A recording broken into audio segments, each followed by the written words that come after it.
I said I was at Bible study. He showed up and found me with someone else. Hi, guys. First-time poster, but long-time lurker over here. I'm looking to tell a bit of a cautionary tale here. As you can see from the title, I've worked my way into quite a doozy here. Strap yourselves in, folks. It's a long one. So basics. My name is Cleo, 25, female, and my husband is Roger, 27, male. We've been married almost 2 years. We were only together for about a year before we got married. He proposed just 6 months into our relationship. When you know, I guess. Anyways, the point I'm trying to make is that Roger and I haven't been together that long. We met at the gym. I had left my old gym because the monthly fee increased to an insane figure. This new gym was cheaper and bigger. Plus, it allowed you unlimited guest passes. That was something my former gym never did. I saw it as an upgrade. Yes, now I had to drive 15 minutes instead of walking 10, but I saw it as a win nonetheless. Fitness has always been a part of my life. My mom and dad were both gym owners back home, and they instilled a love for sports in me. Growing up, I played soccer, I danced, I swam, I played volleyball. I even played football with the neighborhood boys until they hit puberty and suddenly grew up.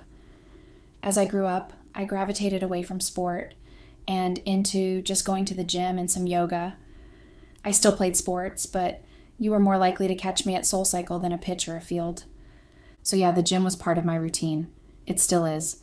2 days of weight training, 1 day of yoga, and 2 runs in the week, 1 short and 1 long. It was on one of my weight training days that I met my future husband, Roger. And before you make that joke, no, not Federer.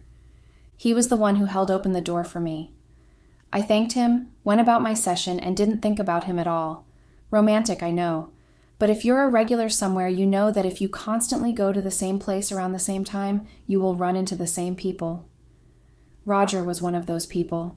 I liked going in the early morning, around 6, before the sun was really up. I found that it helped set the tone of my day if I got it out of the way as soon as I woke up, basically.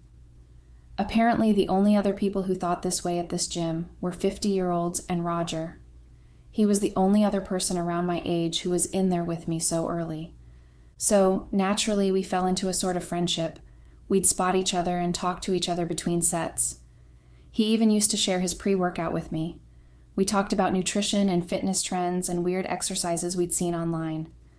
Roger was your stereotypical gym bro. He hated cardio.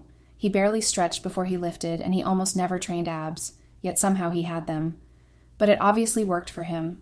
He was very fit and very strong. I learned that he had been in the Marines. He enlisted when he was 18 because he didn't really have a plan after high school. He didn't get into any of the colleges he applied to, and he was too proud to go to community college.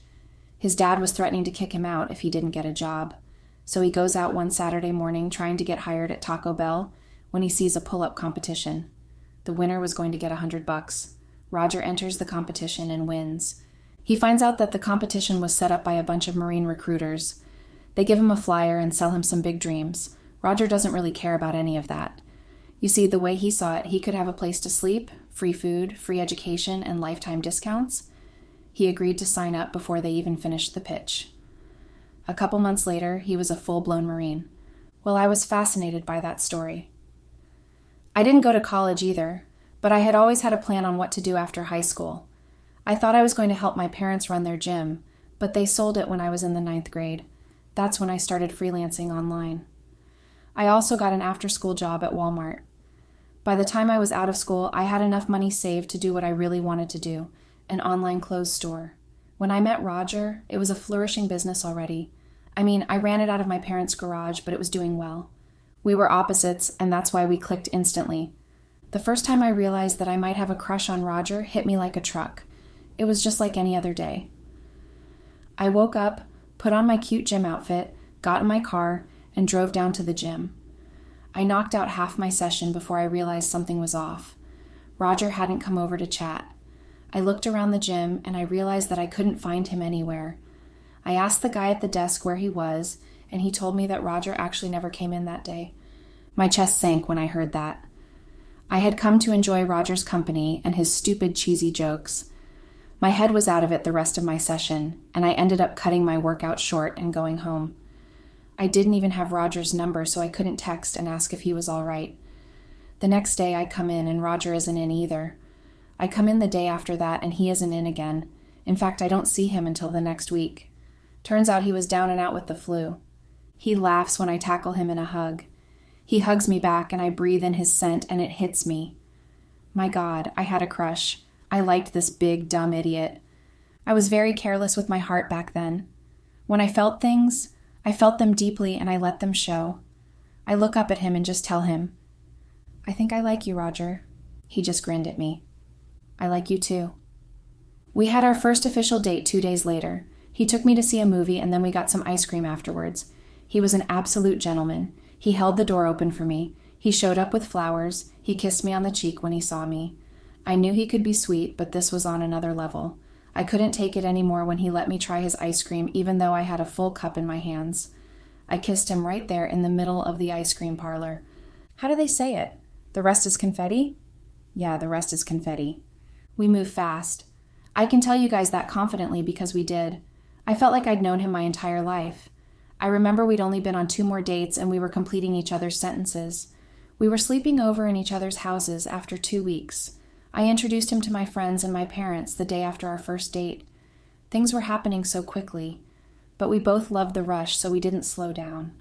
Like I said, Roger proposed just after 6 months of dating. After the gym, he asked me to come over to his house and watch some TV. I already had some of my stuff at his place, so it was easy.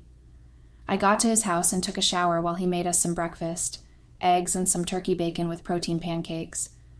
When I got out, he looked nervous.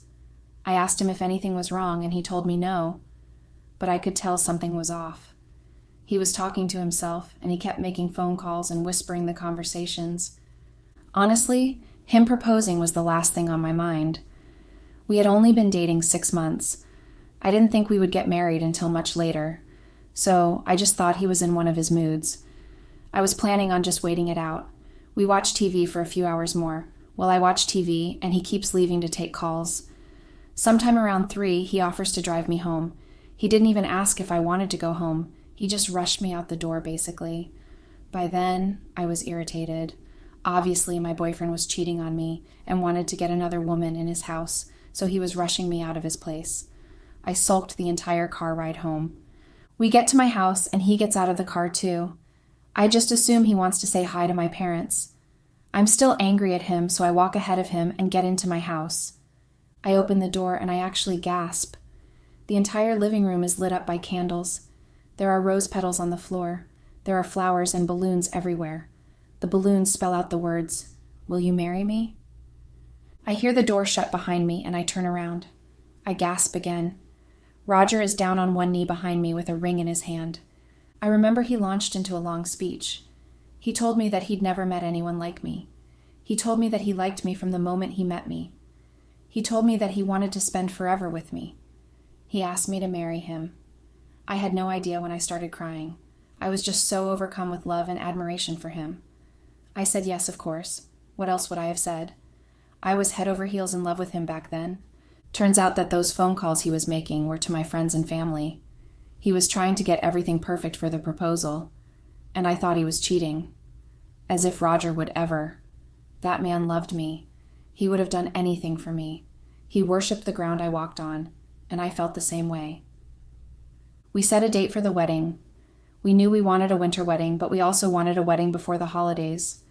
We didn't want our anniversary to be at the same time as Christmas, and we also wanted everybody we knew there. So, the first week of December was perfect for us. It was firmly in the winter and before all the holidays. It was a lot of planning. We had to design wedding invites and figure out who we were inviting. We had to choose the colors we wanted. We had to choose a venue and rent suits and dresses. We had to pick out chairs and tables and figure out seating arrangements. It was a lot of work, and a lot of money too. I had no idea it would be so expensive. I know a lot of couples really crack under the stress of planning a wedding. Thankfully, Roger and I did not. If anything, I think it brought us closer together as a couple. He was very involved in the whole thing, and I did not dismiss his opinion on anything he wanted or suggested like I know some people did. I mean, it was his wedding too. For the most part, we agreed. Gold highlights on white chairs, an outdoor venue with a view of the forest, green and gold colors. We disagreed on some things. He wanted a really big wedding. I wanted a really small one. He wanted to buy a suit. I thought it'd be better if he just rented one. He wanted a child-free wedding. I did not. When we clashed like that, instead of arguing, we compromised. We had a medium-sized wedding. He thrifted a suit. We allowed children, but only if they were older than 8, just so they'd behave. It was a beautiful wedding, and you might think I'm biased in saying that, but everyone else said it too. We made a beautiful couple, and we had a beautiful venue, and everyone was so happy.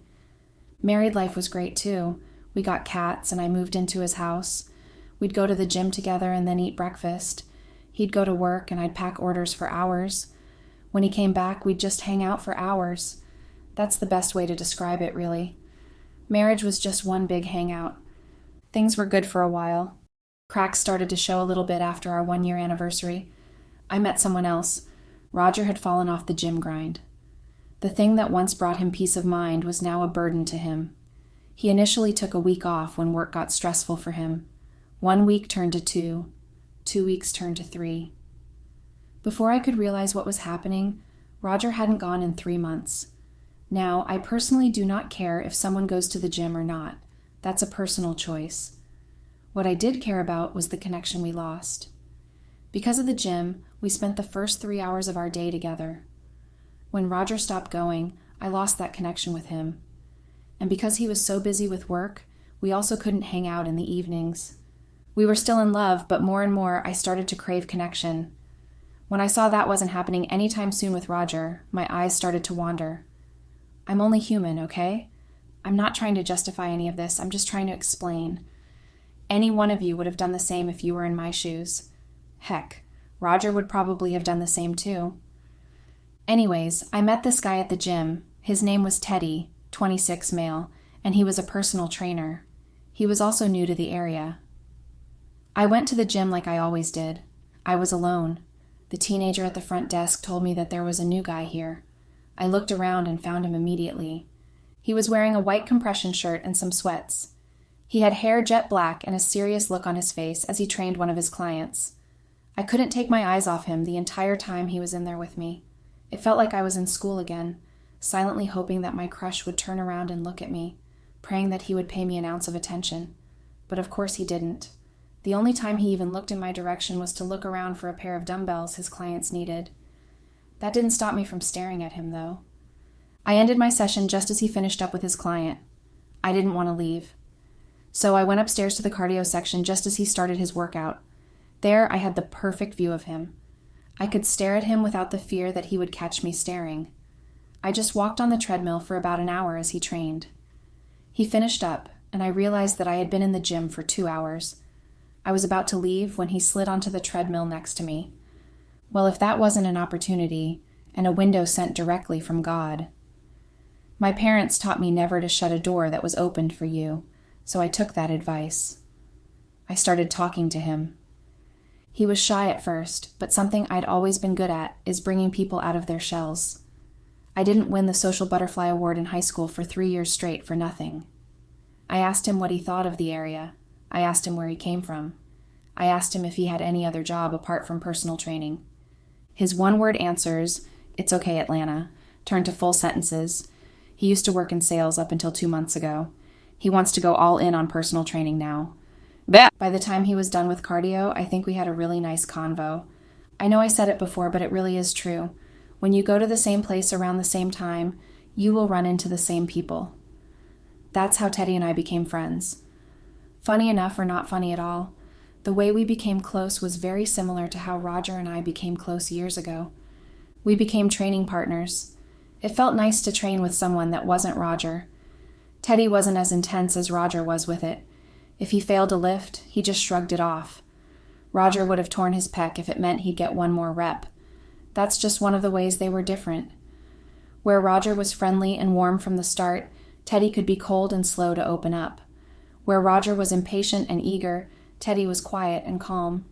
They were very different, but I saw the similarities. Both ex-military, both with complicated family dynamics, both genuinely nice people. They were even similar physically. Guess I have a type. Now, I didn't walk into the gym every morning saying, "Gee, I think I'm going to have an affair today." It just happened. He was always there when I walked in. Same time as me. Same routine. We trained together, for God's sake. I started looking for him the second I pushed open those doors, and if he wasn't around, I'd feel this little drop in my stomach. It was disappointment. I was disappointed when I didn't see him. I liked him as a friend and a training partner.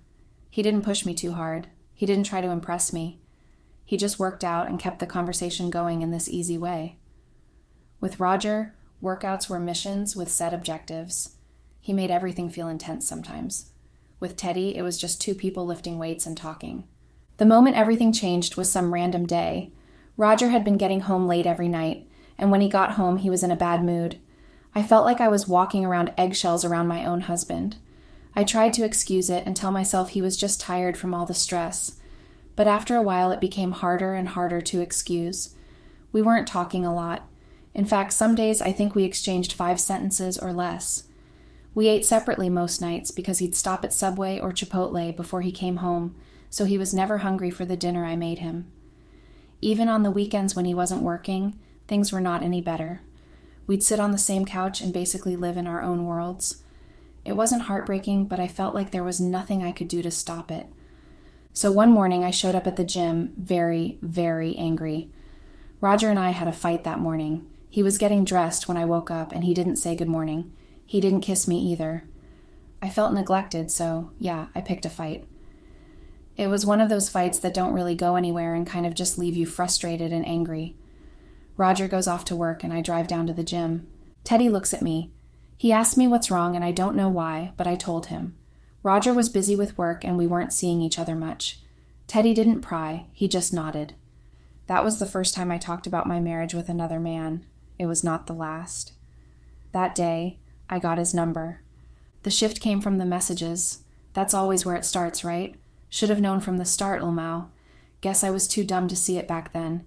He sent me a picture of him at some hangout and asked if it looked good enough to be posted on Instagram. I reacted to the picture with the fire emoji.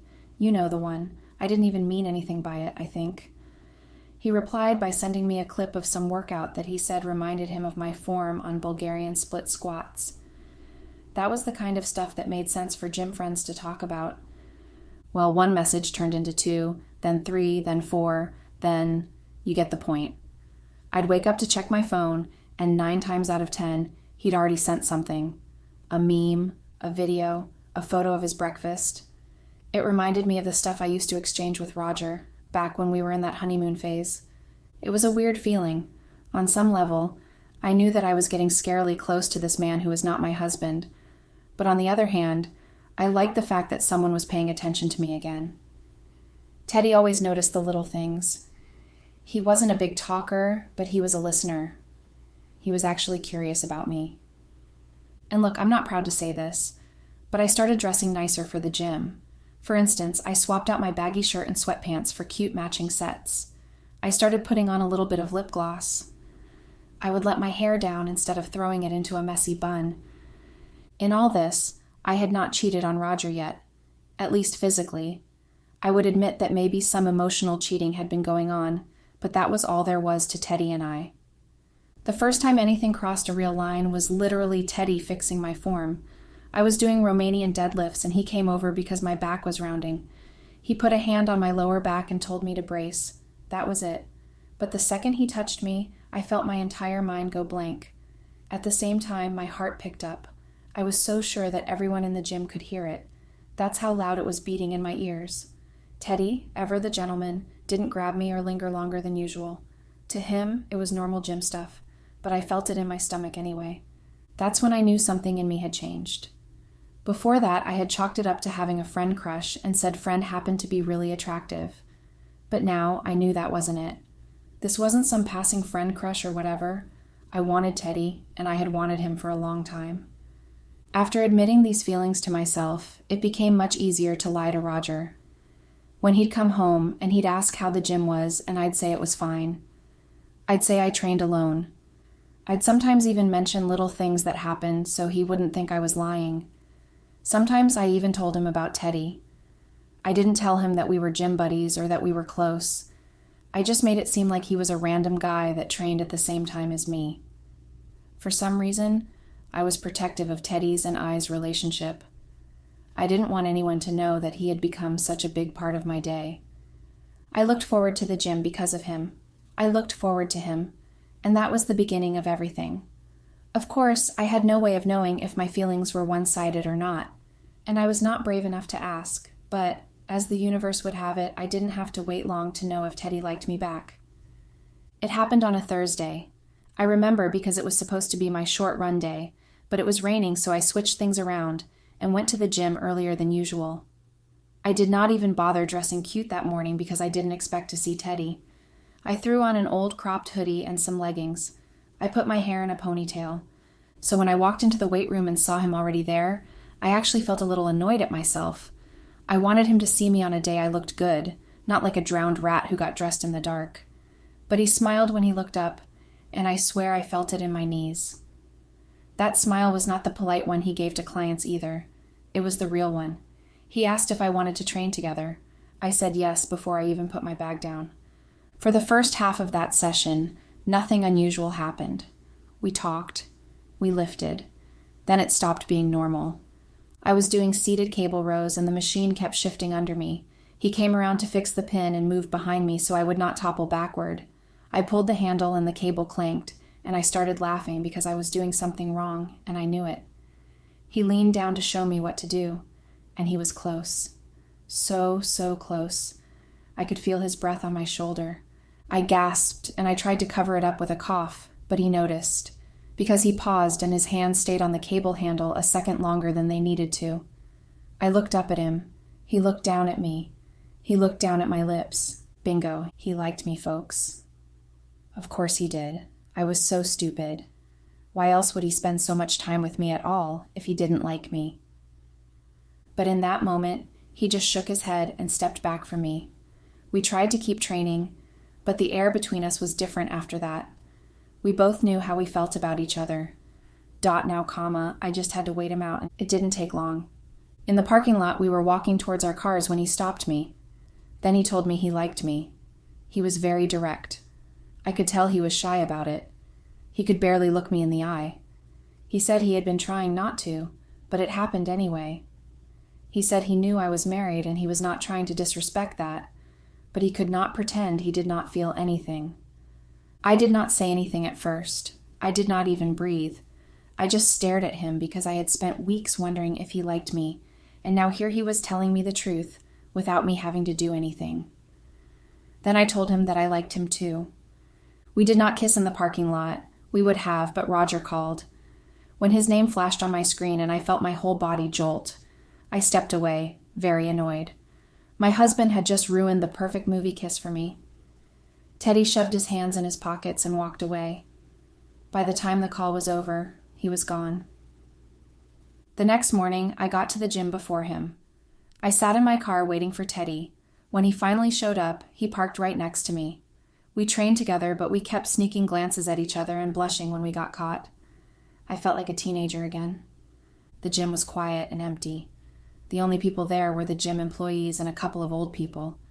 At some point, I looked up and his face was right next to mine, so I just kissed him. We pulled apart fast. Both of us looked around the room even though no one was there. That kiss opened the door wide. Once it happened, it kept happening. First at the gym, usually quick, stolen moments in corners or near the stairwell where no one walked at that hour. Then in our cars. Then one morning he texted me asking if I wanted to grab a smoothie after our session. I said yes.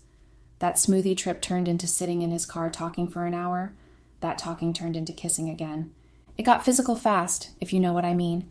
We never hooked up at our homes. We both knew it was too risky for me, and for some reason, it never occurred to me that we could hook up at his place.